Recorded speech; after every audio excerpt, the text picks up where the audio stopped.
Here Sonic and I are demonstrating the follow-up work on teaching back.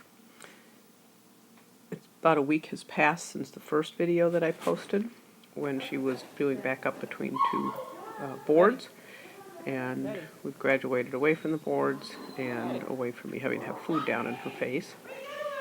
I haven't added a command yet. We're just working on increasing the distance between us and her being able to back up and take several steps without stopping and without sitting. Ready. Ready.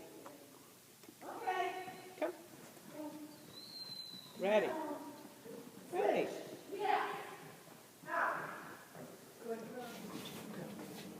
Here we are a couple days later, warming up with some back with me facing her. She's doing quite a nice job backing up fairly straight.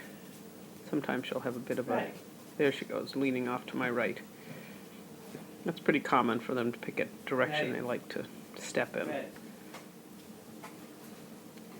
So now I'm turning so that I am facing her right side, and I'm sidestepping while she's backing up. I'm using a cookie in front of her nose to help guide her and keep her backing up. And notice her left side is fairly close to the wall. Here she's backing up now in heel position. You might not be able to do it immediately, going from facing the side to facing forward, but she went pretty quickly and figured it out. Here we are another 5 days later, and I have started adding a beep command. I have used the command back with all of my other dogs, but I want to use that in the field with her, so I'm using beep. It took me a while to finally decide on that, which is why I hadn't added a command before this time.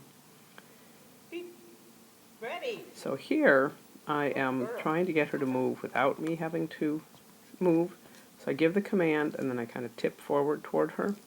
A mistake a lot of people make, and I think you'll see me do that here, is they move and then they add the command. And the movement is usually what gets the dog moving. Your movement does. And so you want to say it and then move. And ultimately I want to be able to stand still and get her to back up at least a few steps without my having to move. Here she is listing off to my right again a little bit. It was a problem for a little while, but she straightened up pretty well now.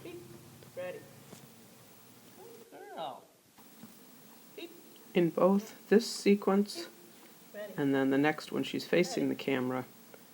She sits when I first step back, and it's probably because my hand is a little bit high and is essentially cueing her to go into a sit. So make sure that you keep the dog's nose level with the floor when you want him to keep standing.